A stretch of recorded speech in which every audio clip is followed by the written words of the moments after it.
வணக்கம். அதிமுக கூட்டணியில் இணையும் புது கட்சி ஆர்ப்பரித்த அதிமுக தொண்டர்கள். எடப்பாடி பழனிசாமியை பொறுத்த வரைக்கும் எல்லா கட்சிக்கும் முன்பாகவே விருப்பு மனுவை விநியோகம் பண்ணாரு. விநியோகம் பண்ண கையோடு யாரெல்லாம் விருப்பு மனு கொடுத்துருக்காங்களோ அவங்களையெல்லாம் கூப்பிட்டு நேர்காணல் நடத்த ஆரம்பிச்சுட்டாரு. ஸோ அந்த நேர்காணல் முடிகின்ற தருணத்தில் வேட்பாளர் இடத்துல நம்பிக்கை தரும் வார்த்தையாக சில வார்த்தைகளை பேசுறாரு. அதில் தான் நேற்று விருதுநகர், நாகப்பட்டினம், திருச்சி புறநகர் இது போன்ற மாவட்டங்களில் விருப்பு மனு கொடுத்தவங்களை கூப்பிட்டு நேர்காணல் செஞ்சிருக்கிறார்.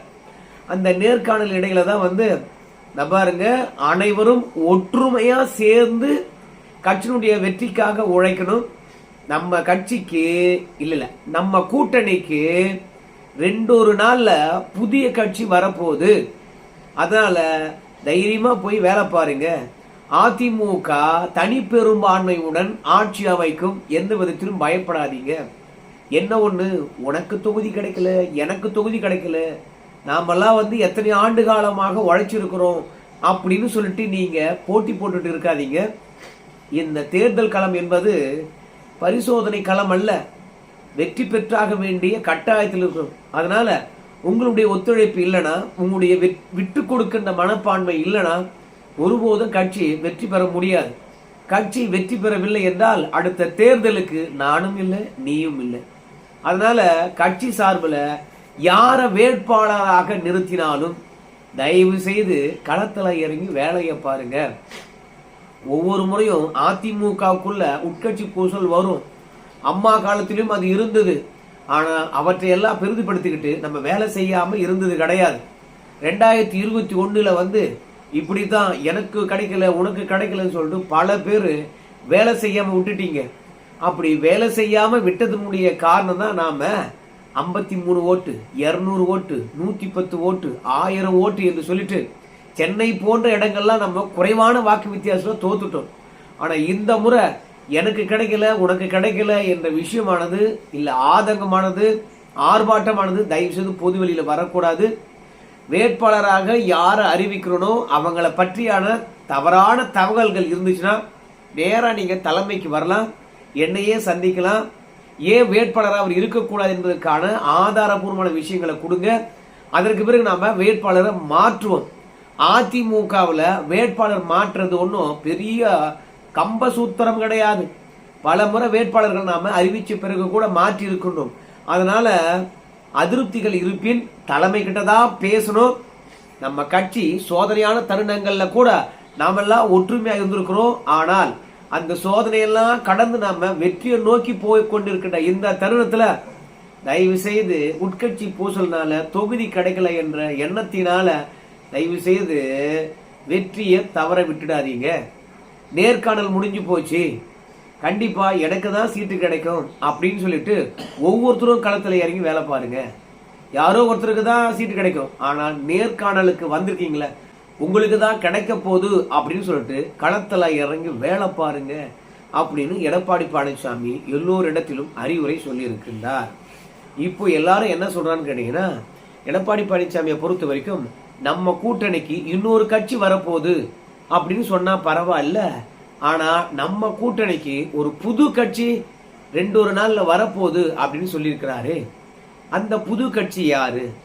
ஒருவேளை அம்மா மக்கள் முன்னேற்ற கழகமா, இல்ல டிவிகேவா? ஏன்னா விஜய்க்கு மும்முனை பிரச்சனை. மும்முனை பிரச்சனை என்ன பிரச்சனை? ஒரு பக்கம் கரூர் பிரச்சனை, இன்னொரு பக்கம் ஜனநாயகம் படமானது வெளியாகாம இருக்கு, இன்னொன்னு டாக்ஸ் பிரச்சனை. ஸோ இந்த 3 பிரச்சனையும் தமிழ்நாட்டு தொடர்புடையது கிடையாது, எல்லாமே டெல்லி தொடர்புடையது. நேற்று நம்ம விஜயை பொறுத்த வரைக்கும் டெல்லிக்கு தான் போயிட்டு வந்தாரு. ஸோ எல்லாரும் என்ன சொல்றாங்க அப்படின்னு பார்க்கும்பொழுது, விஜய் அவர்கள் டெல்லியில இந்த பிரச்சனையை யாரால தீர்க்க முடியுமோ அவர்களை சந்தித்திருக்க வாய்ப்பு இருக்கிறது. அப்படி சந்தித்தவங்க கிட்ட விஜய் அவர்களை பொறுத்த வரைக்கும் 2 விதமான கோரிக்கை வைத்திருக்க வாய்ப்பு இருக்கிறது. என்ன கோரிக்கை வச்சிருப்பாரு அப்படின்னு சொல்லுகின்ற போது, கூட்டணிக்கு வரணும்னு கூப்பிடுறீங்க, ஆனால் கூட்டணிக்கு வந்தா இந்த விஷயங்கள் எங்களுக்கு யார் தருவாங்க அப்படின்ற விஷயத்த வெளிப்படையா கேட்டிருப்பதாக ஒரு தகவல். என்னது? நாங்க தான் முதலமைச்சர், எங்களுக்கு யாரு முதலமைச்சர் பதவி விட்டு கொடுப்பாங்க அப்படின்னு கேட்டிருக்காங்க. ரெண்டாவது, கூட்டணிக்குள்ள நான் வரேன்னு வச்சுங்களேன், யாரு முதலமைச்சர் என்று அறிவிக்கவே கூடாது. மூன்றாவது, நான் கூட்டணிக்குள்ள வந்தா வெளிப்படையாக கூட்டணி ஆட்சி தான் அப்படின்றத நீங்க அறிவிக்கணும். இப்படி கூட்டணி தொடர்பாக விஜய் அவர்கள் 3 குண்டை போட்டிருக்கிறார். எப்படியா இருந்தாலும் அதிமுக பாஜக காரங்க தான் வந்து விஜய் அவர்களை கூப்பிட்டு பேசியிருக்க போறாங்க. இன்னைக்கு மத்தியில் ஆளுங்கட்சியாக இருப்பது பாஜக தான். அவங்களால தான் விஜய் பிரச்சனையை தீர்க்க முடியும். ஆனால் நிச்சயமாக அமித்ஷா சார்பில் தான் யாரோ ஒரு அதிகாரியை விஜய் அவர்கள் சந்தித்திருக்கிறார் என்று நன்றாக தெரிகிறது. அப்படி இருக்கின்ற தருணத்தில் இந்த 3 விஷயங்களையும் எடப்பாடி பழனிசாமி ஒத்துக்கிட்டு வர சொல்லுங்க கூட்டணிக்கு அப்படின்னு சொல்றாரா? அதனுடைய அடிப்படையில் தான் அதிமுக கூட்டணிக்கு ஒரு புது கட்சியானது உள்ள வரப்போகுது, நீங்க போய் உங்க வேலையை பாருங்க அப்படின்னு அவங்களுடைய நிர்வாகிக்கிட்ட எடப்பாடி பழனிசாமி சொல்லி அனுப்பிச்சிருக்கிறாரா அப்படின்ற கேள்வி எழுது. ரெண்டாவது, ஜனநாயகன் படமானது பொங்கலுக்கே ரிலீஸ் ஆயிடணும், அதற்கான வழிவகையை செய்யுங்க அப்படின்னு சொல்லிட்டு நம்ம விஜய் அவர்கள் கோரிக்கை வைத்திருப்பதாக தெரியுது. இந்த 2 மேஜர் கோரிக்கையை யாரு நிறைவேற்றுகின்றார்களோ அவங்களுக்கு தான் கூட்டணி அப்படின்னு விஜய் அவர்கள் சொல்லியிருப்பதாக தெரியுது. ஆனா என்னை பொறுத்த வரைக்கும் யாரு முதலமைச்சர் அப்படின்னு சொல்லாமையே கூட தேர்தலை சந்திக்கலாம், தப்பு கிடையாது. ஆனா எடப்பாடி பழனிசாமி முதலமைச்சர் வேட்பாளர் கிடையாது. அதுக்கு பதிலாக தவேகா சார்பில் தான் முதலமைச்சர் வேட்பாளர் அவர் விஜய் தான் என்று சொல்லிட்டு எப்படி தேர்தலை சந்திக்கும்? அதனால கூட்டணியானது ஒர்க் அவுட் ஆகாது என்று நினைக்கிறேன். ஆனா நாம அடிக்கடி சொல்லுவோம் ஒரு விஷயம் என்ன தெரியுமா? திமுக கூட்டணியை உடைக்க முடியுமா? உடைச்சிடு, அதுவே எனக்கு போதும் அப்படின்னு அமித்ஷா சார்பில் விஜய்க்கு தருகின்ற அசைன்மெண்டா இருக்குது அப்படின்னு சொல்றாங்க. அதனால ராகுல் காந்தியினுடைய ஆதரவாளர்களை சந்திக்க 100% வாய்ப்பு இருக்கிறது அப்படின்னு சொல்றாங்க. எனக்கு தெரிந்து அதிமுக கூட்டணிக்கு புது கட்சி வருது அப்படின்னு சொன்னது விஜய் அவர்கள் இல்லை. நான் என்னை பொறுத்த வரைக்கும் விஜய் உயிரே போனாலும் அதிமுக பாஜக கூட்டணிக்கு வரவே மாட்டார்.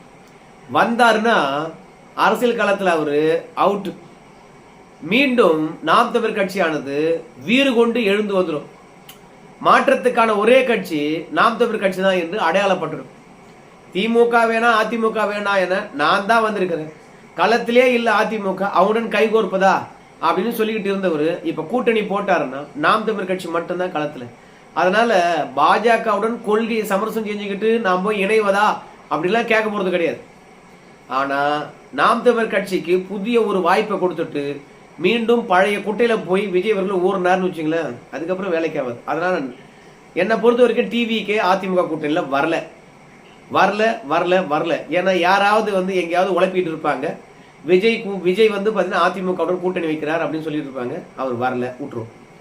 அப்புறம் புது கட்சி வருது அப்படின்னு சொல்லுகின்ற பொழுது எனக்கு தெரிந்து நம்ம அம்மா மக்கள் முன்னேற்ற கழகம் கூட அவ்வளோ சீக்கிரம் எடப்பாடி பழனிசாமியுடன் அவங்க கைகோர்க்க போறது கிடையாது. அவங்க கைகோர்த்தாங்கன்னு வச்சுங்களேன், பாஜகவுடன் தான் கைகோர்ப்பாங்க. ஆனா நம்ம மோடி அவர்களை பொறுத்த வரைக்கும் ஜனவரி 23ஆம் தேதி வரார், அதற்குள்ளாக அதிமுக கூட்டணியானது ஃபைனலைஸ் ஆயிடும். ஆனால் 2 நாள்ல அதிமுக கூட்டணிக்கு ஒரு புது கட்சி வருது அப்படின்னு சொன்னது யாருன்னு கேட்டீங்கன்னா ஒண்ணுமே இல்ல, நம்முடைய தேமுதிக தான். ஏன்னா இரட்டை இலக்கத்துல அவங்க தொகுதி கேட்டாங்க, அம்மா தந்துடுறேன் அப்படின்னு எடப்பாடி பழனிசாமி சொல்லிட்டார். அதோட மேலவை எம்பி எடப்பாடி பழனிசாமி தெளிவா சொல்லிட்டார், ஏற்கனவே உறுதியளிக்கப்பட்டது இருக்குது, அதனால நாங்க இந்த ஆண்டு ஏப்ரல் மாசம் உங்களுக்கு தரோம்னு சொன்னோம், ஏப்ரல் மாசம் வாங்கின்னு போங்களேன், உங்களுக்கு இல்லாதா நாங்க அன்புமணி ராமதாஸுக்கு ஒரு மேலவை சீட்டு கொடுத்துருக்கிறோம் அப்படின்னா அது இந்த ஏப்ரல் மாசத்துக்கானது கிடையாது. தேர்தல்லாம் முடிந்து அதிமுக எவ்வளவு எம்எல்ஏ கிடைக்குதோ அந்த எம்எல்ஏ படி அன்புமணி ராமதாஸுக்கு நாங்க மேலவை எம்பி தர போறோம். அதனால உங்களுக்கான கோட்டை வந்து ஏப்ரல் மாசமே கொடுத்துருவோம், ஆனா தேர்தல் முடிந்த பிறகு அன்புமணி ராமதாஸுக்கு உங்களுக்கு பிரச்சனை இல்லை அப்படின்னு தேமுதிக இடத்துலதான் வந்து எடப்பாடி பழனிசாமி பேச்சுவார்த்தை நடத்தி முடிச்சிருக்கின்றார். ஏன்னா திமுக கூட்டணிக்கு தேமுதிக போச்சு, 6 தொகுதிகள் கேட்டாங்க, அவங்க 4 கொடுக்குறேன்னு சொன்னாங்க. ஏன்னா டாக்டர் ராமதாஸ் அவர்களுக்கு 3 தொகுதி தான் பேசியிருக்காங்க. அந்த டாக்டர் ராமதாஸ் அந்த 3 தொகுதி வந்து உதயசூரியன் சின்னத்திலே நிக்க போறார். சோ அந்த அளவுக்கு டாக்டர் ராமதாஸ் அவர்கள் சமரசம் செஞ்சுக்கிட்டு திமுகக்குள்ள போறார். ஆனா தேமுதிக பொறுத்த வரைக்கும் 4 தொகுதி தரோம், உங்க முரசு சின்னத்திலே நிக்க போறீங்க, ஒரு மேலவை சீட்டு தர போறோம். அந்த மேலவை சீட்டு கூட வந்து பாத்தீங்கன்னா இப்ப ஏப்ரல் மாசம் வரப்போது இல்ல, அந்த ஏப்ரல் மாசத்துலயே நான் உங்களுக்கு தந்துருவோம் அப்படின்னு சொல்லி இருக்கிறாங்க. அதனால தேமுதிக பொறுத்த வரைக்கும் 4 சீட்டா அவ்வளவு தரம் குறைஞ்சு போறதா, காங்கிரஸ் விடவா நாங்க பலம் குறைஞ்சவங்க அப்படின்னு தேமுதிக கேக்குதான். இங்க அதிமுக வந்தா நாங்க என்ன அன்புமணியை விட கட்சியில பலத்திலும் குறைந்தவங்களா அப்படின்னு இங்க கேக்குறாங்க. ஆனால் எடப்பாடி பழனிசாமியை பொறுத்த வரைக்கும் திமுக 4 தொகுதி தான் தருது, ஒரு மேலவை எம்பி அப்படின்னு சொன்ன பிறகு அதிமுக 10 தொகுதி ஒரு மேலவை எம்பி, இதற்கு மேலே ஆஃபர் பண்ண முடியாது அப்படின்னு சொன்ன பிறகுதான் கட்சிக்காக உழைத்திருக்கக்கூடிய ஒரு 10 பேருக்காவது சீட்டு கொடுக்கலாம் அப்படின்னு சொல்லிட்டு தான் எடப்பாடி பழனிசாமி கிட்ட ஒரே ஒரு இடத்துக்காக மன்றாடி கொண்டிருக்கின்றார்கள். எந்த தொகுதிக்கு மன்றாடுறாங்க அப்படின்னு பார்க்கும்போது விருதுநகருக்கு மன்றாடுகின்றார்கள். விருதுநகர்ல நான் தான் நிப்பேன் அப்படின்னு அடம் பிடிக்கிறாரு நம்ம கேடி ராஜேந்திர பாலாஜி. அங்க இல்லைன்னா ராஜபாளையனுக்கு கொடு அப்படிங்கிறாங்க. ராஜபாளையம் பாத்தீங்கன்னா நடிகை கௌதமி அவர்கள் கேட்கறாங்க. ஸோ நடிகை கௌதமிக்கு ராஜபாளையம் கொடுக்குதா, கேடி ராஜேந்திர பாளையம் அவர்களுக்கு பாத்தீங்கன்னா ராஜபாளையம் கொடுக்குதா, இல்ல விருதுநகர் பாத்தீங்கன்னா நம்ம கேடி ராஜேந்திர பாளையம் தரதா, இல்லைன்னா மாப்பாய் பாண்டியன் இருக்காரு, போன முறை ஆவடியில் நின்னாரு, ஆஹா இந்த முறை நானு எங்க சமூகம் எங்க இருக்குதோ அங்கதான் நிப்பேன் அப்படின்னு சொல்லிட்டு அவரும் விருதுநகர் வருகிறார். சோ இந்த விருதுநகருக்கு கூட்டணி கட்சியும் கேக்குது, கட்சியில அதாவது அதிமுக கட்சியில் இருக்கக்கூடிய 3 பேரும் போட்டி போடுறாங்க. என்ன பண்ணுவாருன்னு தெரியல எடப்பாடி பழனிசாமி. அதனால ஏற்கனவே நாடாளுமன்ற தேர்தலில் விஜயபிரபாகரனை பொறுத்த வரைக்கும் திமுக கூட்டணியில் இருந்த மாணிக்கம் தாக்கூர் அவர்களுக்கு கடைசி வரைக்கும் டஃப் கொடுத்தாரு. ஒரு 1500 ஓட்டு என்னதான் அதுல வெற்றி பெற்றாரு மாணிக்கம் தாக்கூர். நாடாளுமன்ற தேர்தலில் அந்த அளவுக்கு செல்வாக்கு இருக்குன்னா சட்டமன்ற தேர்தலில் கண்டிப்பா வெற்றி பெற்றுடுவோம், தயவு செய்து எங்களுக்கு கொடுங்க அப்படின்னு அந்த தொகுதியை மட்டும் கேட்டுக்கிட்டு இருக்கிறாங்க. அதனால தேமுதிகவுக்கு விருதுநகர் கன்ஃபார்ம் ஆச்சுன்னு வச்சுங்களேன், உடனடியாக கூட்டணி அறிவிச்சிருவாங்க. அதுதான் மிகப்பெரிய பிரச்சனை.